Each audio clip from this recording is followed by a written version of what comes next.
So now all right. So we are going to, I'm Natalie, this is Sheridan. We are going to answer one of our questions we got on Instagram. And the question is 6-week-old baby. She takes around 30 to 40 minutes at each breast. Is something wrong or is this normal? Is something wrong? No. And next question. No, I'm just kidding. It's totally normal. What happens at 6 weeks? Well, anyone guess?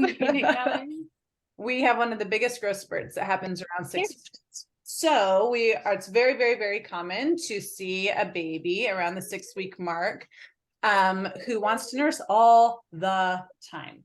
And maybe nurse for 40 minutes, pop off for 2 minutes, and want to be back on for another 40 minutes. And then maybe they're content for 10 minutes, and then they want to nurse again for another 30 minutes, all day, all night. And it's very important that we let babies do that.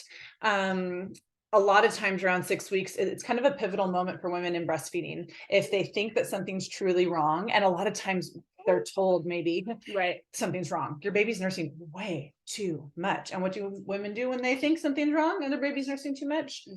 Self-sabotage with giving formula. And often moms will supplement because they feel like, gosh, my baby doesn't seem like they're getting enough. They want to nurse all the time. So then they supplement, and guess what happens? Baby sleeps for like 3 hours straight. And they go, oh, see, my baby wasn't getting enough. Right. My baby is now content. They took 3 ounces. They slept for 3 hours. And my baby, I wasn't providing enough. But what was actually happening is that baby needed to be on the breast, stimulating all the time. Stimulating the breast. And we have to remember too, when we are talking about timing, in our culture, timing is like a big thing. Oh, they're on this many minutes and they got this much. And because we come from a formula feeding culture, we're kind of taught like, okay, this is how much you want to give because you don't want to overfeed your baby. But that's not the case on the breast. So when a baby's on the breast for 40 minutes, maybe they're eating for 20 of that, and the other they're pacifying. And that is not a negative thing. That is not a bad word. And it can be in our culture, like, oh, you're using you as a pacifier. It's like, no, they're using pacifier as boob. So you really, we want to get away from timing especially when we're talking about input, because what we're doing when we're measuring how much baby's getting is we're measuring output. So if they're peeing enough and pooping enough, then we're assuming the input is there, but we're not measuring the input. Sorry. Yeah, we don't really, we can't gauge input based on time because babies, we don't know how much they're transferring. And we also want to move away from the assumption that a baby is only on the breast if they're hungry. They're on the breast for lots of reasons. They're on the breast to comfort themselves. They're on the breast to regulate themselves. They're on the breast because they're maybe not feeling great, or they have a little something that might be brewing. They might be on the breast because they biologically know they need to stimulate you to make more milk, and they're maybe not even moving milk right then, but they're stimulating your body. And you're also gonna, if we were to talk to a mom on this group, and the other nuance that we would bring into this conversation would be, okay, well, mom's breast capacity, what is her storage capacity? Because if my baby's on my breast for 40 minutes, they might be getting a lot. Whereas if they're on Natalie's breast for 40 minutes, they've gotten everything and they're pacifying, waiting for another letdown, because she's not storing a huge ton of milk. I can store like 8 ounces in my breast easily that I can just so that's going to be different too. So depending all of that, we don't really want to.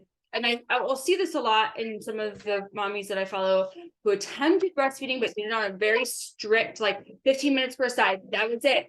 Their breast and their baby needed more time to keep up with the baby, but because they cut their baby off, the body wasn't allowed to just keep up like it naturally would. And so when you're just nursing your baby on demand, it keeps it simple. We don't have to keep track of times. We don't have to keep track of all of these other things that we do if we're formula feeding, or if we are trying to do scheduled feeding. So just feed the baby, leave them on, let them stay on until they pop off.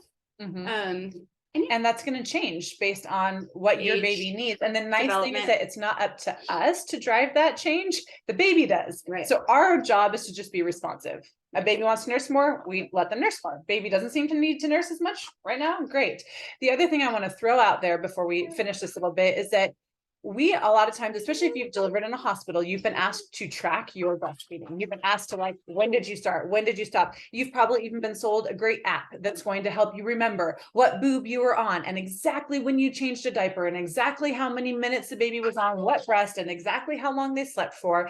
And although at the very beginning, we like to know how many wet and dirty diapers are, that's good information for us to have. We love to get a gauge for how frequently your baby's feeding. That's good information. But the reality is that should stop by probably 2 weeks or 3 weeks. By the time you're actually having, like, what we consider a successful breastfeeding relationship, no more tracking, no more measuring, no more needing your app to make sure, because all it does, although moms think it's just information, no, it messes with your brain, because then you start overanalyzing everything. Like, wait a minute, every time she's on my right side, it's longer than when she's on my left side. Is my left side not making as much as my right side? Like, is there a problem? Or like we can start to overthink and overanalyze. And that is one of the benefits of having more than one child. You really only can do that with your first very easily, because by the time you have your second or your third or your fourth or your fifth, you don't have time to worry about an app and tracking everything. You just are going off what your baby needs while you try to keep everyone else alive. So anyways, I just want to throw that out there too, that we would really encourage you, once those first few weeks have gone by, that tracking just messes with your head, and going baby led and just feeding whenever they want is going to set you up for the most success in your breastfeeding relationship. Yep. All right.